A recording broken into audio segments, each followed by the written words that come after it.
Welcome to Past Paradise, where we explore the amazing lives of music legends. Janis Joplin's sad, chaotic, and remarkable life is explored today. Janis, the queen of rock and roll, grabbed audiences with her strong voice and honest passion. Her offstage life was captivating too. According to her ex-girlfriend, Janis's lifelong clumsiness reflected her chaotic and unhappy life. We'll learn new things and hear new stories in 2024, forming a vivid portrait of a lady whose genius was equaled only by her hardships. From her modest roots in Port Arthur, Texas, to her stratospheric ascent to stardom and tragic death at 27, Janis Joplin's legacy lives on in music and beyond. So prepare for an intimate look at the life of this legendary figure and how her spirit inspires today. A Southern Belle. Though her Haight-Ashbury years are her most well-known memory, did you know that Janis Lynn Joplin was born in the segregated Texas town of Port Arthur? The first child of Sunday school teacher Dorothy and engineer Seth, she was born in January 1943. Michael and Laura were her two younger siblings. Janis was a bright and inquisitive child who began singing in her church choir at a young age. Her controlling mother wanted her to follow the guidelines and dress in outfits to match the other young girls. However, as she grew older, her mother and she had a tumultuous relationship that often devolved into a power struggle. Desired, living, or dead. Compared to Dorothy, her father, Seth, was much more liberal and accommodating. He was an intelligent man who loved to read. Seth had a brilliant idea of taking little Janis to the post office so they could amuse themselves by looking at the photos of wanted guys. We all want a father and a role model like that. Amazingly, she didn't get shot to death as Bonnie and Clyde did. Understandably, Janis became rebellious, given the conflicting signals she received from her father's love of outlaws and her mother's nagging and high expectations. Later in life, she would grow to have a total disdain for social norms, manners, tradition, and the law. Instead, she would lead the way in advancing women's freedom, gender equality, and civil rights. Rebellion Call. Before long, little Janis began dressing like a guy and behaving like one of them, which might help to explain why she eventually came out as bisexual and had so many male traits. She enjoyed reading, writing poetry, and drawing as a youngster. She started singing and listening to blues and folk music with Thomas Jefferson High School classmates after making friends with a gang of outcasts. Later on, this school will play a significant role in Janis's beginnings. Despite her creative ways, she yearned for affirmation and praise from her mother and her Texas high school friends. Throughout her life, Janis struggled to balance her desire to blend in and be considered normal with her creative side. Tiny Blue Girl. Growing up, Janis wasn't the most popular child. She remembered being teased and harassed in high school, even by Jimmy Johnson, the former football coach of the Dallas Cowboys. "The whole world turned on me," she said. She had severe acne and obesity in her mid-teens, which left her with scars that needed to be removed via dermabrasion. Unlike most of her classmates from 1950s Texas schools, she got along with black folks and had overly frizzy hair. She would be teased by other pupils who would call her weird or a pig. "I was a misfit," as Janis famously said. "I pondered, I painted, and I read. I didn't dislike black people." A few narcissistic lads at the University of Texas tried and were successful in getting Joplin dubbed the ugliest man on campus. She's not afraid to stand out. Although Janis attended the University of Texas at Austin and Lamar State College of Technology, she never received her degree. In its July 27, 1962 edition, the Daily Texan, the university newspaper, included a profile on her. How cool is that? The article's headline was, "She Dares to Be Different," and it started, "She wears Levi's to class because they are more comfortable, goes barefoot when she feels like it, and carries her auto harp with her everywhere she goes, in case she gets the urge to break into song." An Ordinary Life. Did you know that Janis became engaged to be married in the autumn of 1965? She was courting Peter DeBlanc, who worked for IBM Computers in New York City, toward the conclusion of her first term in San Francisco. He went to see Janis to propose to her father. Janis and her mother started organizing the wedding, but shortly after, DeBlanc, who travels often for work, called off their engagement. A few years later, Janis said that, unlike all the other women she knew at the time, she had no interest in becoming a wife or a secretary alone. It's good that Peter ran away from Janis because if he had stayed with her, she never would have produced music, even if he had stolen another piece of her heart. Either you're on the bus. Due to her drug addiction, Joplin's health was rapidly deteriorating by 1965. She appeared skeleton to her pals since she was so dangerously underweight. It was their opinion that she should return home to heal and, ideally, start sobriety. They even threw her a bus fare party to help her pay for the return journey to Texas. In the spring of 1965, back in Port Arthur, Texas, her parents began to worry about her health. Despite her weight of 40 kilograms, 88 pounds, Janis improved her lifestyle. She abstained from drugs and alcohol, enrolled at Lamar University in Beaumont, Texas, majoring in anthropology, and drove to Austin, Texas to perform alone. She wore a beehive hairstyle like Amy Winehouse would years later and accompanied herself on acoustic guitar. Select life. Janis met with Bernard Giarritano, a psychiatric social worker in Beaumont, Texas, regularly for treatment sessions in 1965 and 1966. After Janis passed away, historian Myra Friedman spoke with him and characterized Janis as diffused. What worried Janis the most was how she might have a successful singing career without succumbing to drug temptations. Friedman described her as spewing, splattering, splaying all over without a center to hold. Giarritano made every effort to persuade her that drug usage was not a prerequisite for becoming a successful artist. Janis had to make the classic decision: become a secretary, then a wife and mother, just like all the other ladies in Port Arthur, to avoid singing professionally, or become a singer and run the chance of going back to using drugs.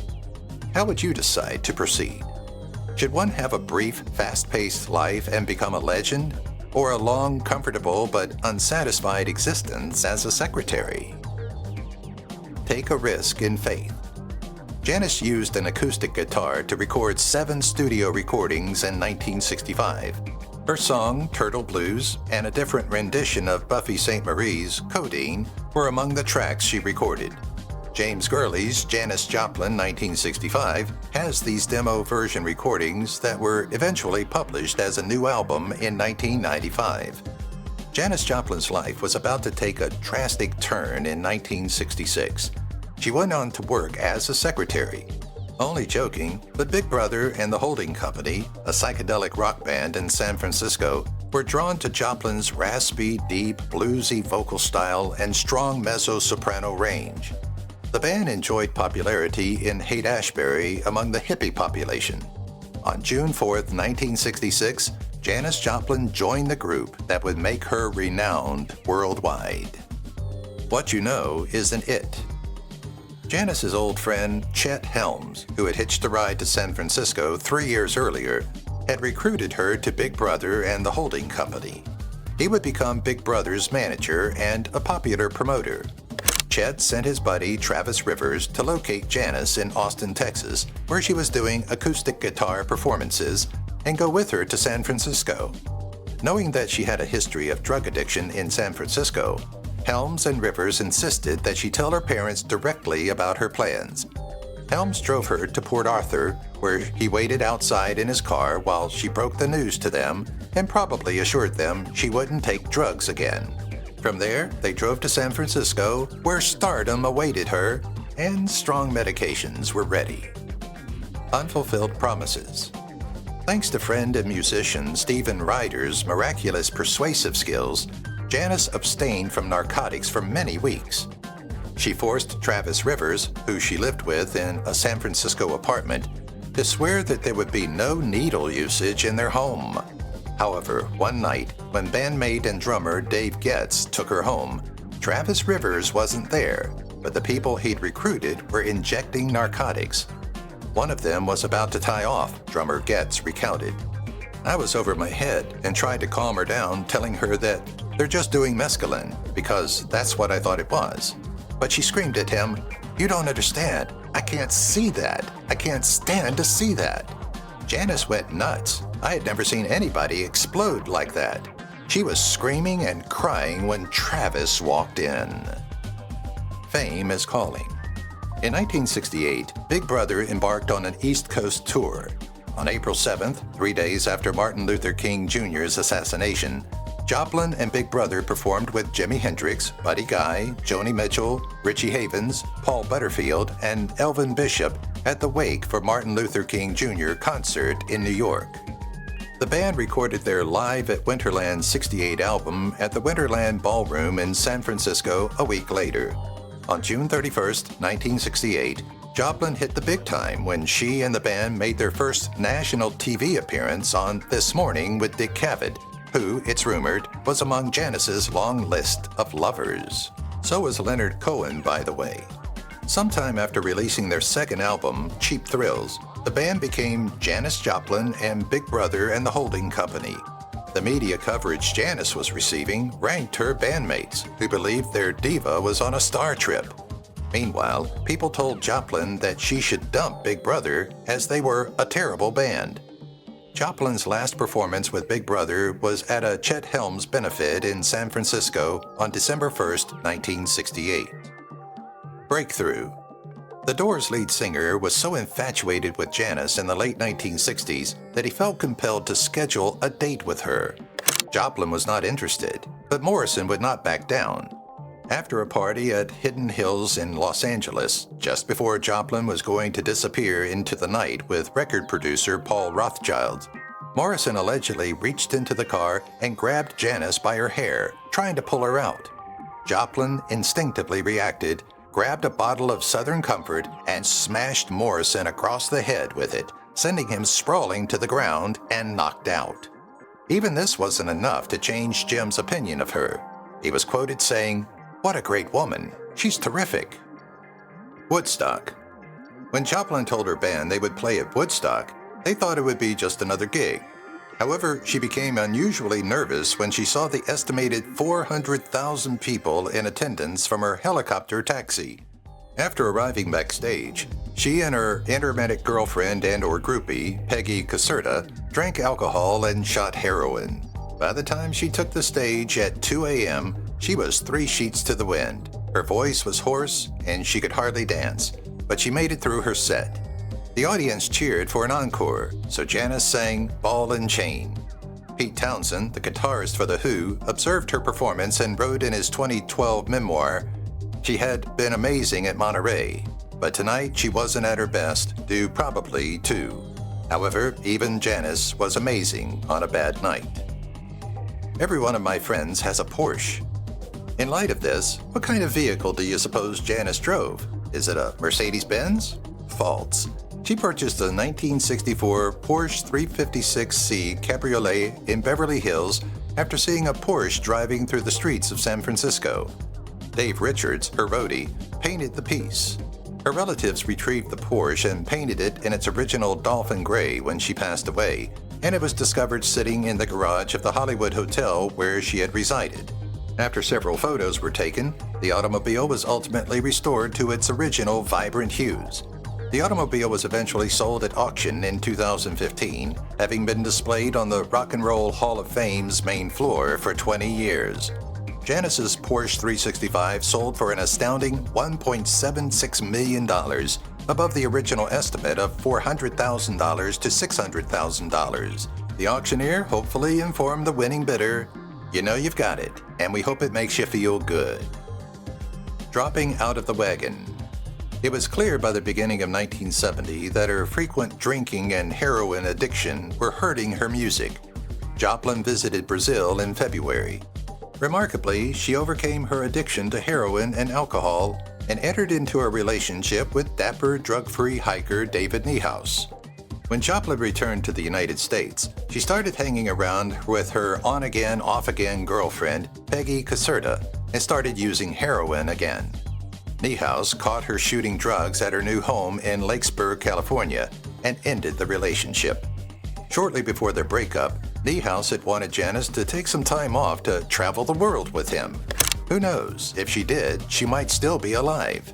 The couple was photographed at the Rio de Janeiro Carnival looking like a carefree, happy, healthy young couple having a tremendously good time. The incorrect group. After moving back to San Francisco, Janis began using heroin much more frequently. In July 1970, she met Seth Morgan, a 21-year-old student at UC Berkeley, a coke dealer, and a future novelist from an affluent East Coast family. Seth was one of the popular boys Janis had always looked up to. You can read into that what you will. He also went on to become a Tony Danza lookalike. Maybe to cope with the feelings of inferiority that her dreadful high school reunion had exposed, this was her last chance to find the acceptance and more normal life she so desperately desired. Janis and Morgan were engaged in early September. A woman acted alone. While Janis was recording her Pearl album, she lived in the Landmark Motor Hotel in Hollywood, and her fiancé, Seth, was staying at her home in Lakespur. Joplin begged Peggy Caserta for heroin, and when Caserta refused, Joplin rebuked her, saying, "Don't think if you can get it, I can't get it." Within a week, Joplin had become a regular client of Caserta's heroin dealer. On October 1st, 1970, Janis recorded Mercedes-Benz. She never recorded another recording after that. She amended her will that same day. Disappointed that neither Peggy nor Seth showed up at the Landmark as scheduled the night before, she went to Sunset Sound Recorders on Saturday, October 3rd, to hear the instrumental version of Nick Gravenite's song Buried Alive in the Blues, which the band had recorded that same day for the Pearl album. The song was excellent. Producer Paul Rothchild agreed that Janis would record the voice the next day as she was in a good mood. Unfavorable news. It was rumored that Janis and Seth were engaged, but Joplin learned over the phone that Saturday that Seth had gone out with other ladies at a restaurant in Marin County and had extended an invitation for a party at her house. She must have been inconsolable. After leaving Sunset Sound Recorders with pianist Ken Pearson of the Full Tilt Boogie Band, Joplin took him and a male admirer to Barney's Beanery in West Hollywood, where she had 2 vodkas and an orange. She told Pearson that she was afraid he and the other Full Tilt Boogie musicians could quit playing with her when they arrived at the Landmark Motel with Joplin. Pearson was the last person to see Janis Joplin alive, apart from the desk clerk who worked the night shift. Misfortune occurs. When Joplin did not appear at Sunset Sound Recorders in the late afternoon of Sunday, October 4th, 1970, producer Paul Rothchild grew worried.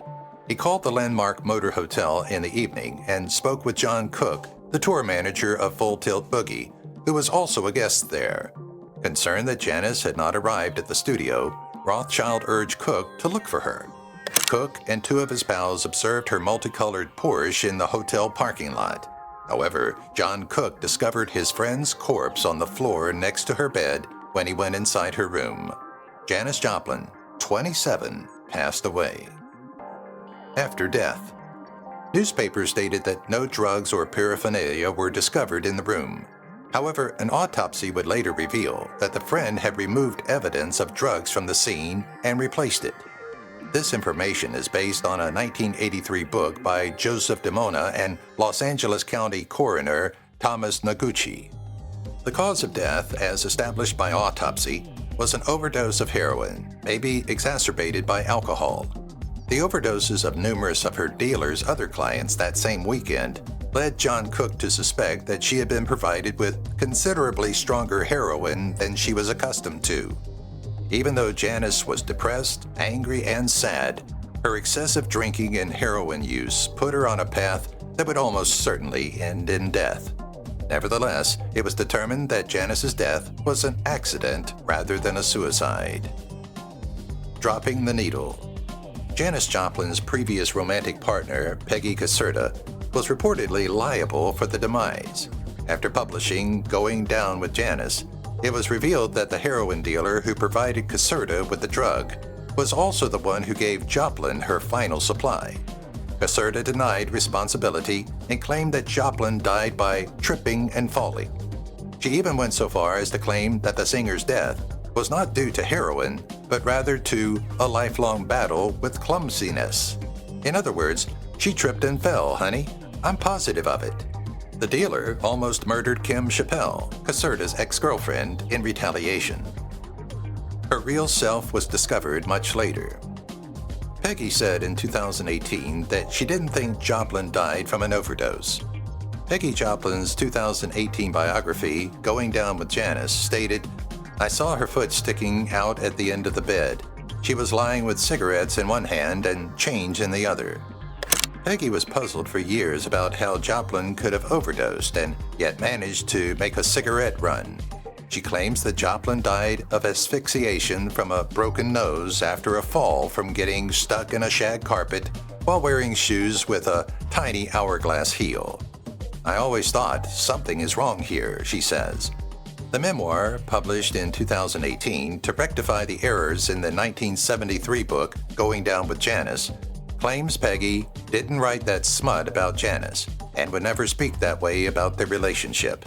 "I will go to my grave believing that," Peggy asserts.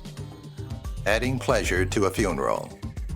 Joplin left her friends and family $2,500 in her will to host a wake party held on October 26, 1970, at the Lion's Share in San Anselmo, California. Attendees claimed getting as wasted as possible was the best way to honor their beloved friend. Joplin didn't want a big fancy funeral. Her ashes were thrown into the Pacific Ocean at Stinson Beach, Marin County, California. Her burial ceremony was considerably more subdued, with just 3 people attending, her parents and her aunt. If you've watched the video till here, that means you've enjoyed the video. Subscribe. Don't forget to turn on the notifications bell icon